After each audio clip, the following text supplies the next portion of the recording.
capítulo 3 de Malaquias, versículo 13 em diante. Quando se encontraram, digam amém. Amém.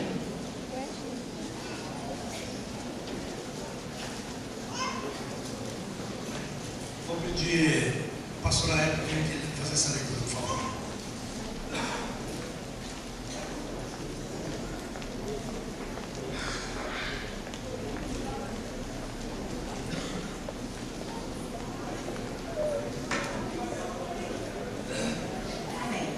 Malaquias 3, a partir do verso 13. As vossas palavras foram duras para mim, diz o Senhor, mas vós dizeis: que temos falado contra ti? Vós dizeis: inútil é servir a Deus, que nos aproveitou termos, cuidando em guardar os seus preceitos e em andar de luto diante do Senhor dos Exércitos? Ora, pois nós reputamos por felizes os soberbos, também os que cometem impiedade prosperam. Sim, eles tentam ao Senhor e escapam. Então os que temiam ao Senhor falavam uns aos outros. O Senhor atentava e ouvia. Havia um memorial escrito diante dele para os que temem ao Senhor e para os que se lembram do seu nome.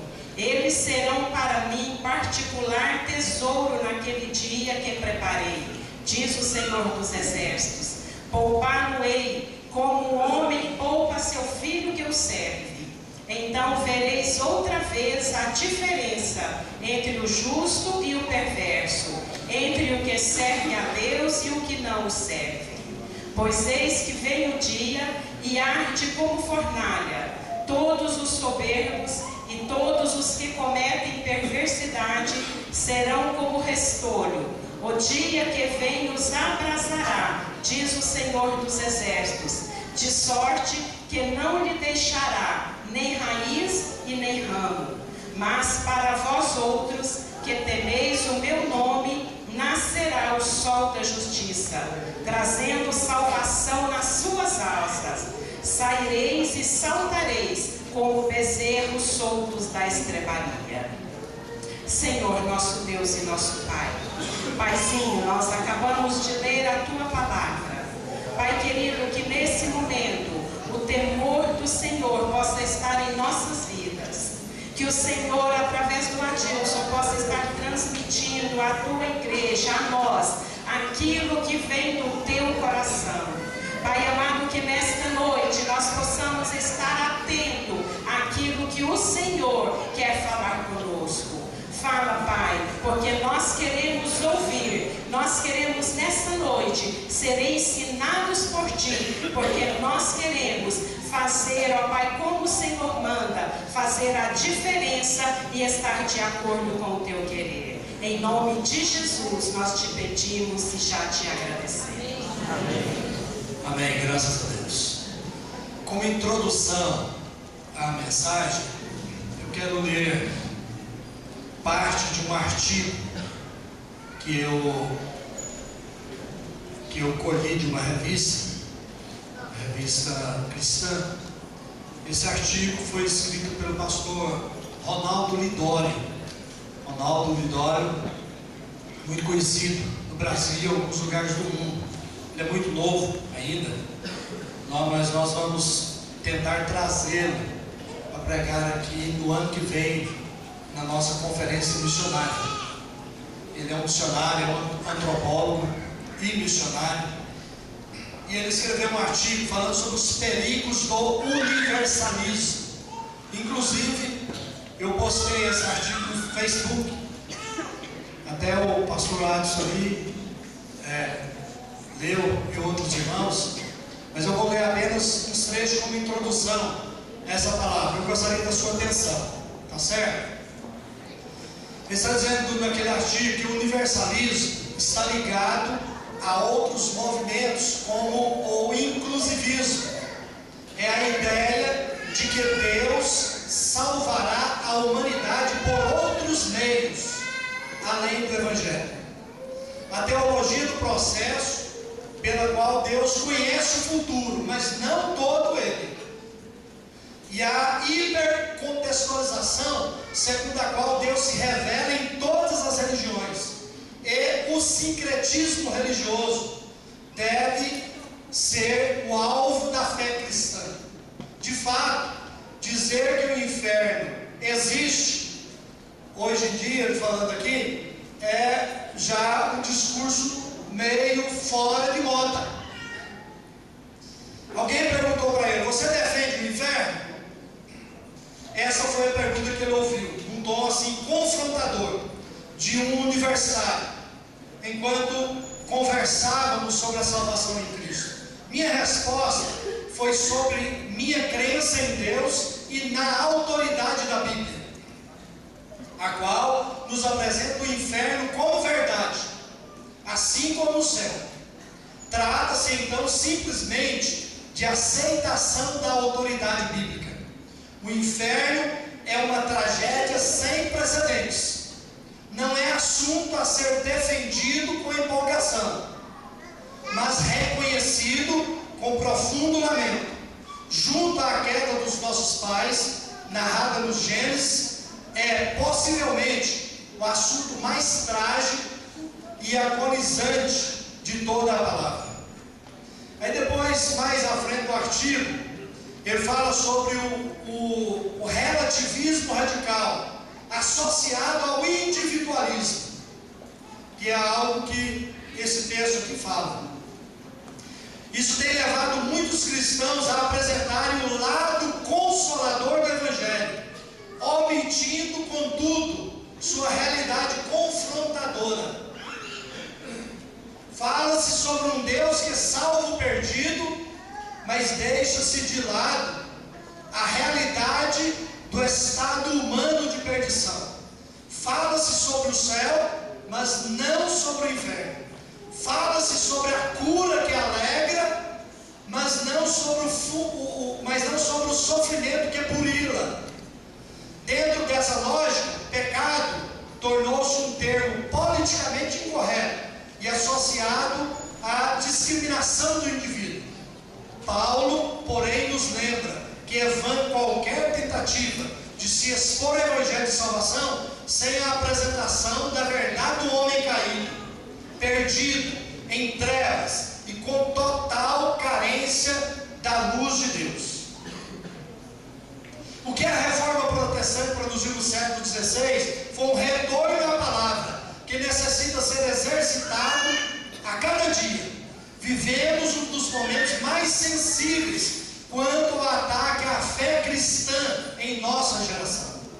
A igreja está sendo influenciada por relativismos e antropocentrismos que a levam a buscar a fórmula da felicidade e não a obediência ao Pai. Também nossos jovens estão sendo frontalmente combatidos nos meios universitários em razão de sua fé. A promoção do ateísmo em todas as instâncias do convívio social jamais foi tão forte.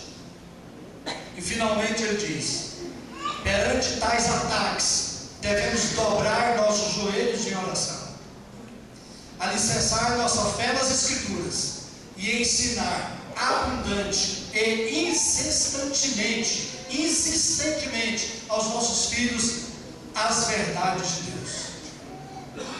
Amém? Amém. Glória a Deus. Depois eu vou postar novamente, e quem quiser ler todo o artigo pode entrar lá, tá certo? No Facebook. Muito bem. Então, amados, nós vemos neste texto aqui, a partir do versículo 13, que pessoas crentes em Deus, mas afrontando a Deus. Isso que nós vimos nesses primeiros versículos aqui são afrontas a Deus.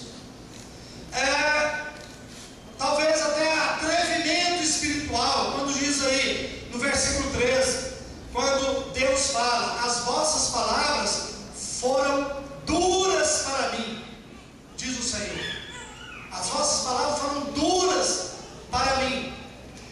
Porque algumas pessoas aqui, desses crentes ali do Velho Testamento, elas reagiram ao desafio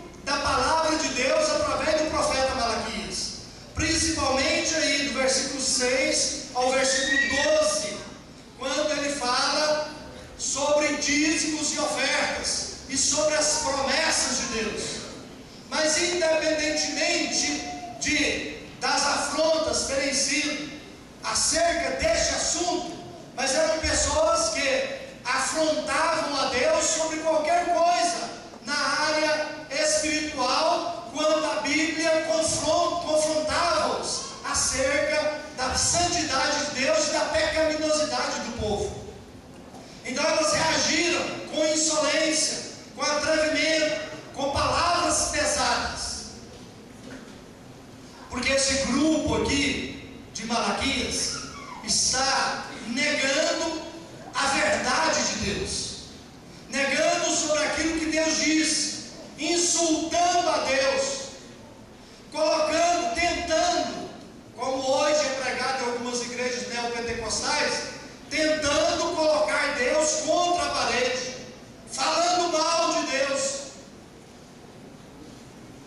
E o Senhor Jesus Cristo, Ele disse certa vez o seguinte: a boca fala do que está cheio o coração.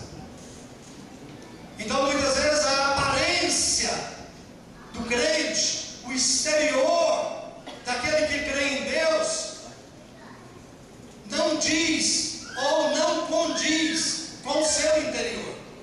Aqui existia muita aparência, sacerdotes, povo dos levitas, enfim. Mas, queridos, o homem sempre se insurge contra Deus.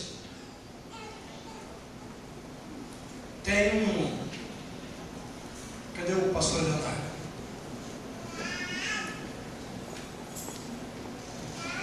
Mas tem a Alessandra tá ali também, é psicóloga. A Fernanda também é psicóloga.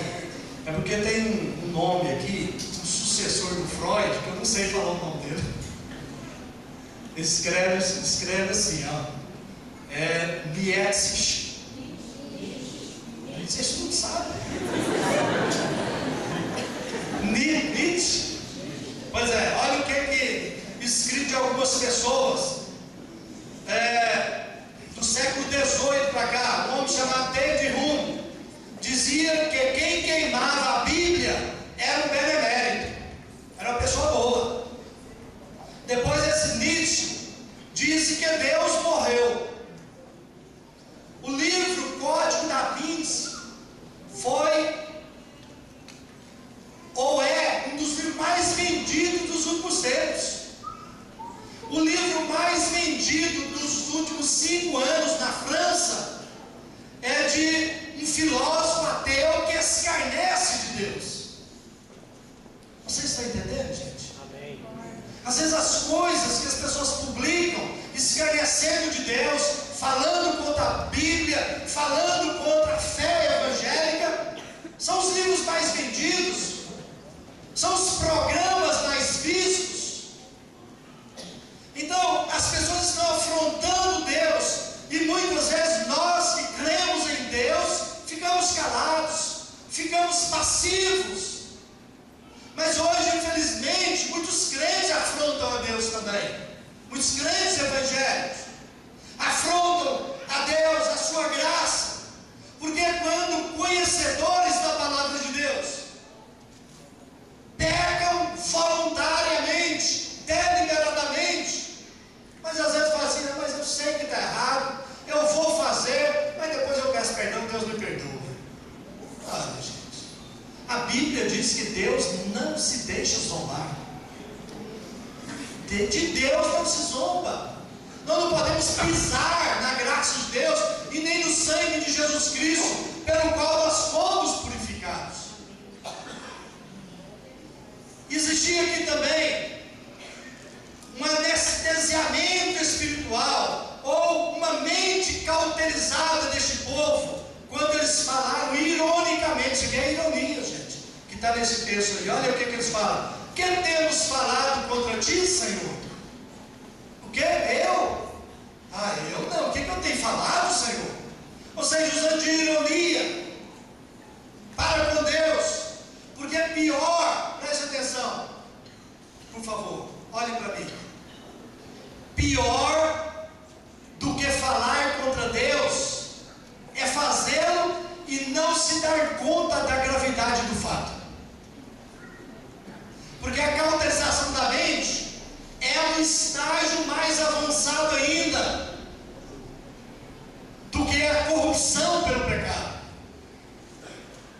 essa corrupção traz esse anestesiamento espiritual, essa cauterização da mente, e Paulo fala sobre isso. E os que menos se afligem com seus pecados são aqueles que mais enlameados nele estão. Meus irmãos, geralmente esse tipo de pessoa são os que mais julgam, os que mais apontam o erro dos outros, porque tem a mente cauterizada, acha que é perfeito, acha que não erra, acha que os outros têm que ser igual a ele ou a ela. E o Senhor Jesus Cristo, ele disse: tire primeiro a trave que está em seu olho, para depois você tirar o argueiro do olho do seu irmão. Vocês estão entendendo? Diga amém. Amém. Mas muitas vezes pessoas cauterizam a mente, não dão mais ouvidos à palavra de Deus, dão ouvidos àquilo que Ele é bom, aquilo que Ele faz bem, mas quando são confrontados, aí já não é com Ele. Aquela profecia não é para mim, não, é para o fulano. Está exortando, então não é para mim, é para o fulano. Queridos, no versículo 14 e 15, nós vemos que essas pessoas equivocam-se sobre a providência de Deus. Versículo 14: vós dizeis, inútil é servir a Deus, que nos aproveitou termos cuidado em guardar os seus preceitos e em andar de luto diante do Senhor dos Exércitos? É inútil mesmo servir a Deus? Respondam sim ou não? Não é inútil. Eu tenho dito para os irmãos o seguinte: se alguém chegar em mim e falar assim: Adilson, olha, está comprovadíssimo que não tem céu, que esse negócio de ser crente, isso é balela e tal. Eu falei para alguém um dia, se alguém falar para mim, eu falo assim: mas mesmo assim eu vou servir a Deus. Mesmo assim eu vou ser crente. É útil servir a Deus, é bênção servir a Deus, é maravilhoso servir a Deus. Glória a Jesus. A palavra proveito aqui, que proveito temos, diz uma outra versão, ela, nesse contexto aqui, ela já traz em si uma forte conotação do mal, mostrando que eles não eram sinceros no culto que prestavam ao Senhor. A sua glória e não a de Deus é que buscavam. Será que nós estamos sendo sinceros no culto que prestamos a Deus? No culto aqui na casa do Senhor, você tem sido sincero?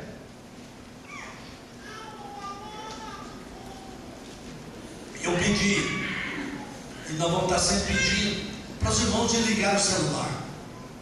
O meu irmão chegou em mim e falou assim: pastor, mas eu fiquei impressionado, porque estava no culto, expresso foi no culto de ceia, estava no culto e eu vi uns 3 ou 4 irmãos ali com o celular teclando, recebendo e passando mensagem. Meu Deus do céu, o que ele está fazendo aqui no culto? Que culto é esse que está prestando ao Senhor? Será que não podemos tirar 1h30, talvez 2 horas, para estarmos aqui glorificando a Deus, ouvindo a palavra de Deus, ouvindo testemunhos, abençoando, sendo abençoados? São poucos momentos aqui, mas nós cultuamos a Deus 24 horas. Hoje eu até falei para os irmãos na sala de escola dominical que eu procuro me esforçar para pensar em Deus 24 horas por dia. Mas às vezes as pessoas, como tem aqui até nessa mensagem, às vezes as pessoas elas tomam o nome de Deus em vão. Não é pensar em Deus e falar em Deus, não é toda hora você também: pelo amor de Deus, irmã, pelo amor de Deus, meu filho, me dá uma água aí, pelo amor de Deus. O Senhor Jesus tem poder na sua vida, irmão. sangue. Gente, vamos parar com isso. A gente, quando for falar pelo amor de Deus, tem que ser algo bem sério. Quando você for clamar pelo sangue de Jesus, tem que ser algo sério. Nós não podemos tomar o nome de Deus em vão. Toda hora, pelo amor de Deus, sei que Deus tem poder. Irmãos, vamos ser mais sérios, porque o nosso Deus é sério. O nosso Deus é sério. E Ele habita em nós.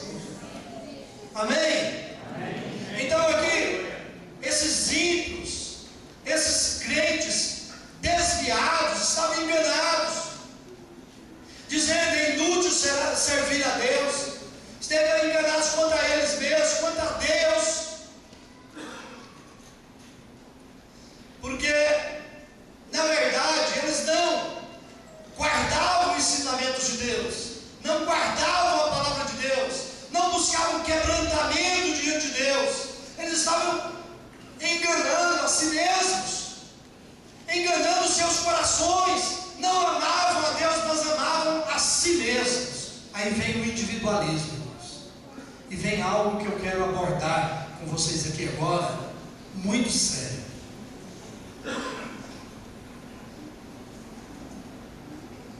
Essa questão desse antropomorfismo. Antropomorfismo é o homem sendo Deus dele mesmo. Homem. Antropologia, estudo do homem. Então essa questão do antropomorfismo e do individualismo está adentrando no meio dos evangélicos, no meio do povo. As pessoas querendo se estar feliz, o importante é ser feliz. Pessoas casadas, 10 anos, 20 anos, 30 anos de casado, chega em casa, o marido chega do trabalho, eu não te amo mais. O que aconteceu? Não, eu não te amo mais. Que coisa, não te amo mais, é assim? Será que é desse jeito? Isso aí é, aí depois, tirei um peso de mim, porque um pastor me falou que o importante é ser feliz. Gente, quando eu casei com a Hebe, eu já era feliz. Eu não casei com a Hebe, nem ela comigo, para sermos felizes, porque eu já tinha felicidade. Porque quem tem Jesus já é feliz. Quem tem Deus é feliz, gente. Nós casamos, a Bíblia ensina que a gente se casa para manifestar o amor de Deus um para o outro e para a sociedade. E os filhos, como eu falei aqui, são herança do Senhor, bênção de Deus, para que neles, ou seja, para eles, melhor dizendo, a gente ensine o amor de Deus e eles venham também a falar do amor de Deus para outros e passem para as outras gerações. Eu estou preocupado, gente, essa semana orando, preocupado com isso, que se nós, como pais e como igreja, não estivermos ensinando as nossas crianças sobre o amor de Deus, sobre Jesus Cristo que leva para o céu, falando que tem céu, que tem inferno, que Jesus vem arrebatar a igreja um dia, ensinar isso para os nossos filhos, para os adolescentes também. Daqui 30 anos não vamos ter igreja.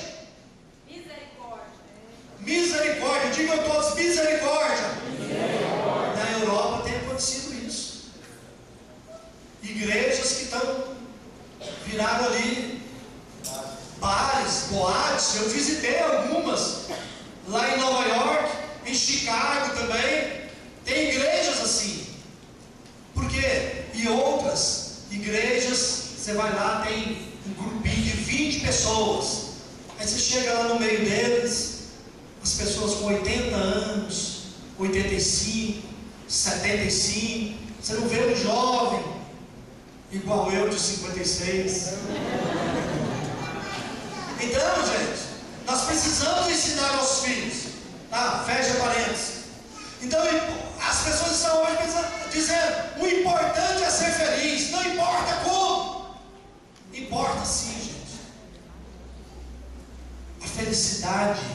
Quem nos dá é Deus. É presença de Deus em nós que traz felicidade.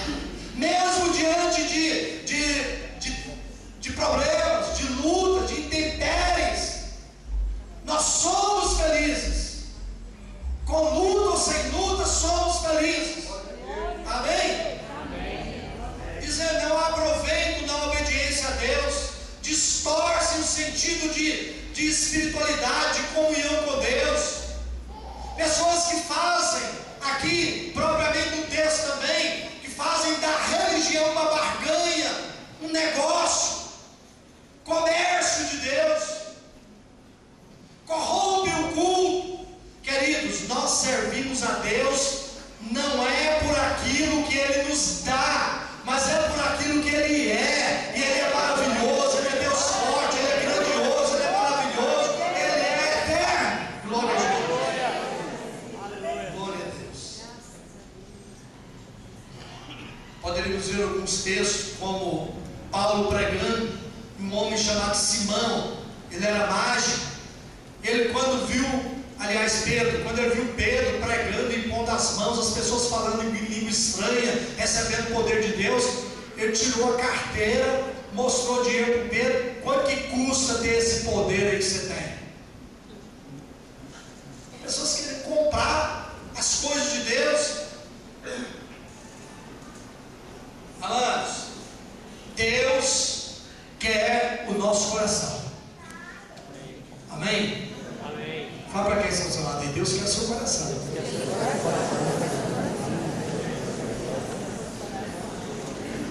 Lá em Provérbios tem um versículo que diz assim: filho meu, dá-me o teu coração. Porque se o nosso coração for de Deus, o dinheiro não vai ser nosso dono, o poder não vai ser nosso dono, e muitas outras coisas desse mundo, nada vai ser nosso dono, porque nós já temos um dono. Esse dono se chama Jesus Cristo. Aleluia. Glória a Deus. Maravilha. Eterno, bondoso Deus. Aleluia. Essas pessoas aqui desse texto estavam às vezes até chorando, talvez até quebrantando, talvez até jejuando, mas não viam resultado dessa prática. Por quê? Porque era só externo.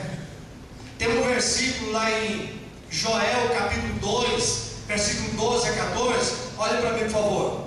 Naquela época, quando a pessoa começava a buscar Deus e se entristecer diante de Deus por causa dos seus pecados, começava a jejuar buscando uma bênção de Deus, as pessoas rasgavam as vestes, com quebrantamento, jogavam terra na cabeça.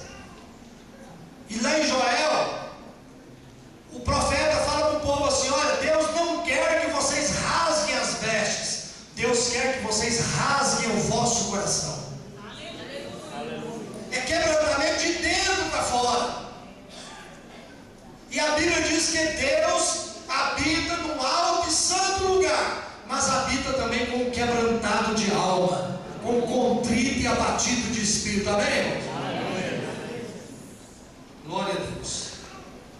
Versículo 15: ora, pois nós reputamos por felizes os soberbos, também os que cometem impiedade prosperam, se eles tentam ao Senhor escapam. Sabe que o perverso, o ímpio, o soberbo é feliz mesmo? Será? Irmãos, o Jó passou por essa situação, o Asaf também. Quem já leu o Salmo 73 já viu ali. O Asaf começa a falar assim: ah, mas eu estou vendo a prosperidade dos homens iníquos, daqueles que não obedecem a Deus, eles estão prosperando e tal. Ele diz: ah, quase que meus pés escorregaram, até que entrei no santuário de Deus e vi o fim deles. Até que entrei no santuário de Deus. Então veja bem, o perverso não é feliz, o ímpio não é feliz, o soberbo não é feliz. Ele pode ter dinheiro, mas não tem felicidade. Ele pode comprar uma casa, mas não pode comprar um lar. Pode comprar alimentos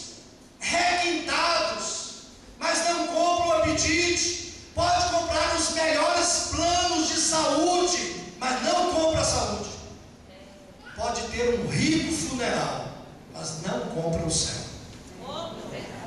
Aleluia. Glória a Jesus. Meus irmãos, às vezes a gente fica pensando: será que o soberbo, o ímpio, o perverso é próspero mesmo? Porque isso foi uma questão que sempre afligiu não só o Jó e o Asaf, mas muitos outros escritores da Bíblia que falam sobre isso. E esse é um problema atual também. Gente, cada vez, toda semana que que eu recebo a revista Veja, eu fico impressionado com a quantidade de corrupto, de gente ficando milionária, comprando ilhas, comprando apartamento em Miami, não sei mais aonde. Gente, na capa dessa semana tem de uma mulher, esqueci o nome dela, é Rosemary, né? Rosemary. Aquela mulher, e ali a Veja lá dos outros jornais já escreveram também, que usou o dinheiro público e pôs o marido milionário, filhos milionários. É assunto atual. A corrupção parece que está no DNA da nossa nação, do Brasil. As pessoas que trabalham com honestidade muitas vezes sofrem, passam dificuldades, enquanto aqueles que roubam, que corrompem, que subornam, crescem, ficam ricas. Mas, amados, a prosperidade do soberbo, do ímpio, não é sinal de segurança. A prosperidade do ímpio não é sinal de felicidade. A prosperidade do ímpio não é sinal do agrado de Deus. Vamos considerar algumas coisas aqui. Deus merece o nosso amor pelo que Ele é e não pelo que Ele pode nos dar. Dê glória a Deus. Glória a Deus. Toda situação presente é transitória. Diga aleluia. Aleluia. A nossa recompensa está no céu. Aplauda o Senhor.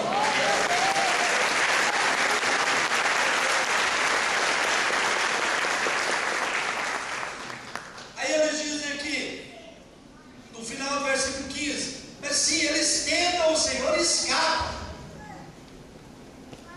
Será que escapa mesmo? Porque muitas vezes parece que o juízo de Deus tarda. Não é verdade? Parece que nem sempre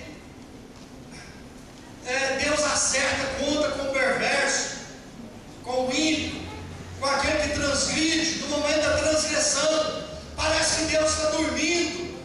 Está lá no Salmo 73, 20.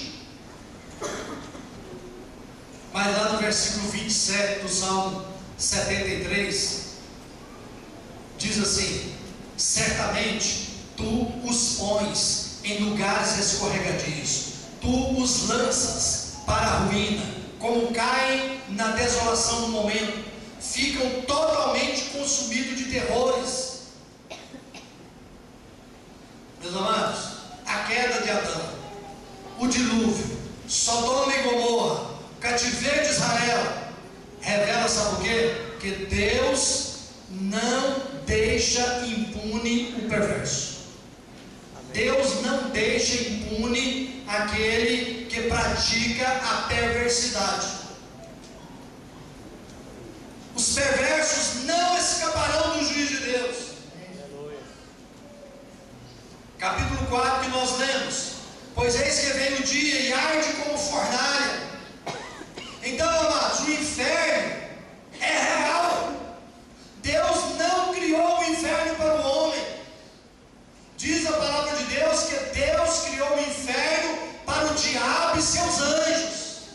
Mas infelizmente muitos têm caído do inferno, têm ido para o inferno, têm morrido nas suas perversidades, nos seus pecados. Muitos não creem no inferno e dizem que, principalmente o universalismo, e nós lemos aqui esse artigo, diz que só tem o céu, mas o inferno não existe. Ora, se não existe inferno, para que Jesus veio? Todo mundo vai para o céu. Não precisa de vou morrer à toa. Jesus poderia dizer, vou morrer à toa. Não precisa da minha morte. Mas existe o inferno, gente. Ele é real. E muitas vezes nós mesmos não cremos nele. Sabe quando nós não cremos no inferno? Quando nós deixamos aquele que está na sarjeta ir para o inferno e não falamos do amor de Deus para ele ou para ela. Quando nós passamos em alguma esquina e à noite, mesmo agora depois do culto, e vemos aí homossexuais, travestis nas esquinas e até zombamos deles, ao invés de dizer para eles assim: olha, Jesus ama vocês, ou de estender a mão e fazer uma oração por eles, por elas. Então às vezes nós não cremos no inferno, quando nós deixamos essas pessoas sem ouvir uma palavra, para que não tenham nenhuma desculpa.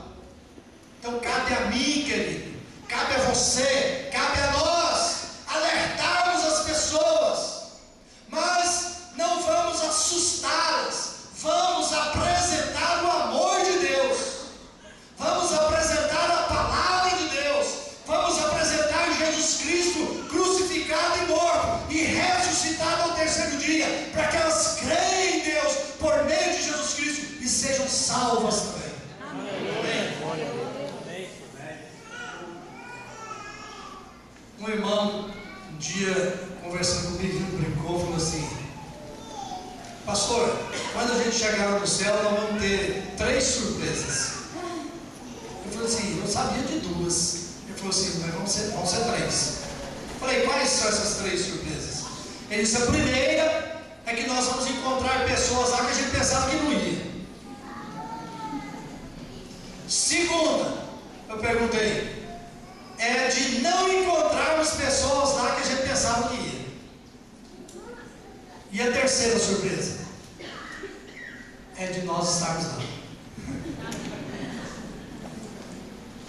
Mas amados, estou caminhando para o final aqui. No versículo 16 fala da relação que aquele que serve a Deus tem com Deus, o relacionamento. Então os que temiam o Senhor falavam uns aos outros. O Senhor atentava e ouvia. Havia um memorial escrito diante dele para os que temem ao Senhor e para os que se lembram do seu nome. Glória a Deus. Para os que se lembram do seu nome. Os perversos, os ímpios não se lembram de Deus. Se lembram aqui para dizer palavras pesadas, para, como Nietzsche, dizer que Deus morreu. Para tantas pessoas que dizem não acreditar em Deus, mas o servo de Deus, o justo, lembra-se sempre do nome de Deus, porque o crente fiel se lembra sempre do nome de Deus, porque todo dia Ele está nos guardando, Ele está falando conosco, Ele está testificando dentro de nós que somos filhos de Deus, que a Bíblia diz que o Espírito Santo testifica com o nosso espírito que nós somos filhos de Deus. Quantos são filhos de Deus, diga amém. Amém. Salmo 1 fala de meditarmos na palavra de Deus de dia e de noite. Então a meditação do justo o leva para a intimidade com Deus. O justo é pessoalmente sincero. Então os que temiam ao Senhor, o justo tem reverência por Deus, eles são verdadeiros em sua fé.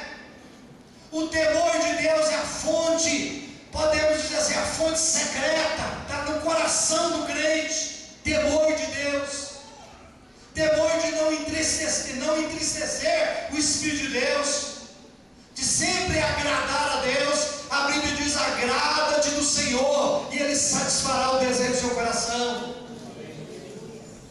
Amém? Amém. O justo é encorajador do seu próprio, em comunhão, falavam uns aos outros, abençoava uns aos outros. Gente, isso é muito importante. A gente está abençoando um ao outro. Tá?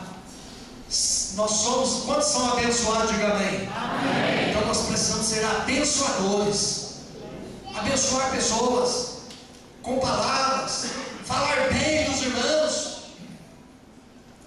Hoje a Dulce falou para a Hebe, não, o pastor João lá gosta demais do pastor Adilson, fala bem demais dele, é coisa boa, né? O pessoal fala bem da gente, o crente tem que falar bem um do outro, falar bem da igreja, testificar um para o outro, das bênçãos recebidas. Amém? Amém. O justo será recompensado por Deus. Capítulo, versículo 16 a 18. Eu, quando era novo convertido, gostava muito desses versículos aqui. Principalmente versículo 2 do capítulo 4. Mas para vós outros, que temeis o meu nome, nascerá o sol da justiça, trazendo salvação nas suas asas. Saireis e saltareis como bezerros soltos na estrebaria. Veja aí, como bezerro solto. Quando ajunta lá os bezerrinhos com as mães, né? E aparta as vacas dos bezerros para tirar leite, né? Tira leite, amarra o bezerrinho e depois separa, né? Mas quando junta os bezerrinhos saem pulando, né? Então está comparando o crente, no servo de Deus, aquele que se alegra no Senhor, como os bezerros saltando com alegria. Diga aleluia. Aleluia. Glória a Jesus. E diz o versículo 16 que o Senhor atentava e ouvia. Ou seja, isso fala de comunhão. Fala de comunhão. Então o justo, em vez de falar contra Deus como perverso, ele fala de Deus aos irmãos. Fala de Deus aos irmãos. É muito bom falar de Deus, amém, irmãos?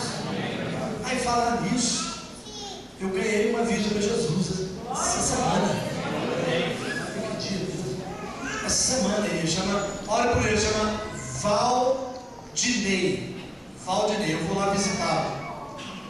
Ele trabalha numa portão, estava arrumando um portão lá em casa. E aí eu comecei a falar de Jesus para ele e tal. Ele falou assim: eu estou precisando disso. Quando fala isso, aí é nada de engraçado, né? E aí fui falando.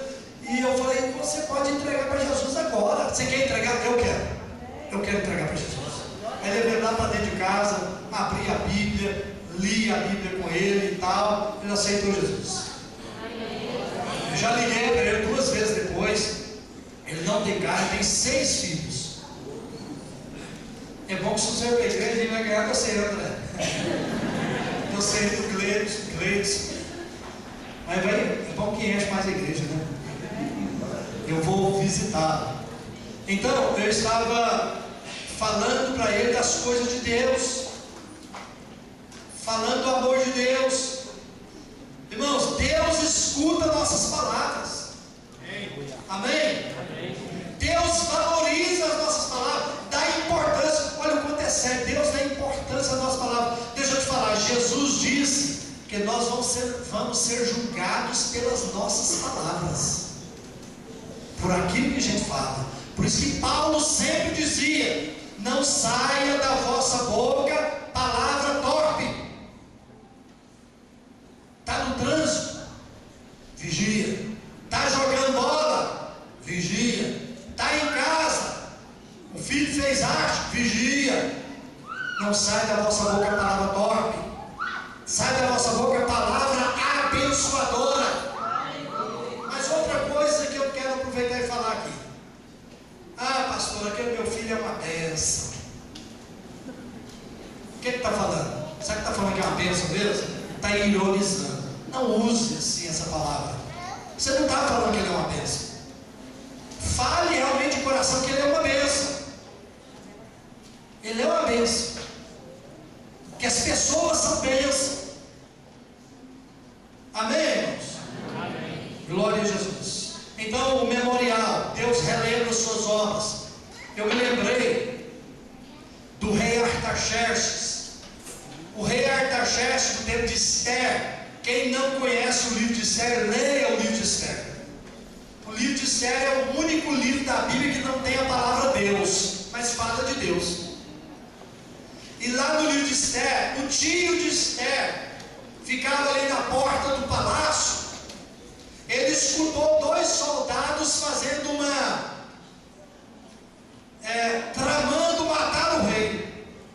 E aí o Mordecai, que era o tio da Esther, chamado Mordecai, escutou aquilo, mandou chamar Esther, contou para Esther, a Esther contou para o rei, e aquelas pessoas foram executadas. Passaram-se alguns anos, passaram-se alguns meses, talvez alguns anos.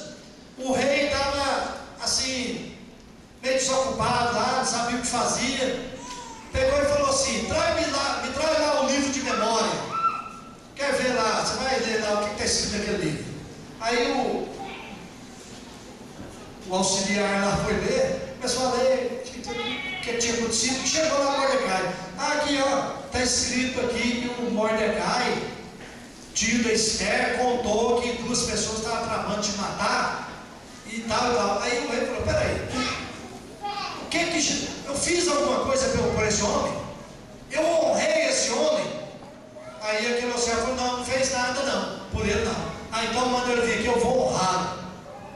Colocou ele em cima do cavalo do rei, a coroa do rei em cima da cabeça, e a pessoa era o inimigo lá do rei, né? A pessoa foi puxando o cavalo e ela para ficar gritando assim: assim se faz a quem o rei quer honrar.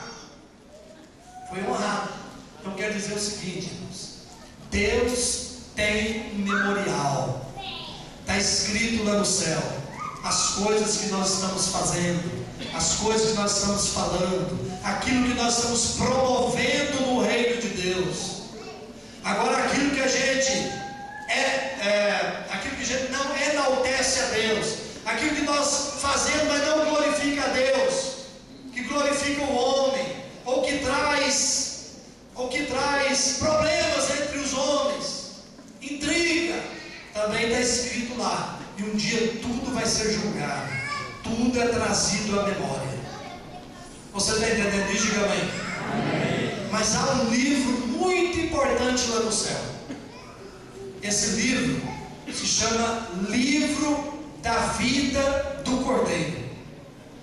E todos aqueles que receberam Jesus Cristo como seu Senhor e Salvador, e nele permanecem, e nele perseveram, um dia vai ser lido lá no céu.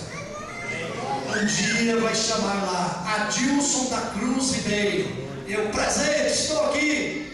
Um dia vai chamar lá Antônio Pereira da Silva, estou aqui. Um dia vai chamar o seu nome, o meu nome, o nosso nome, porque está lá em memória de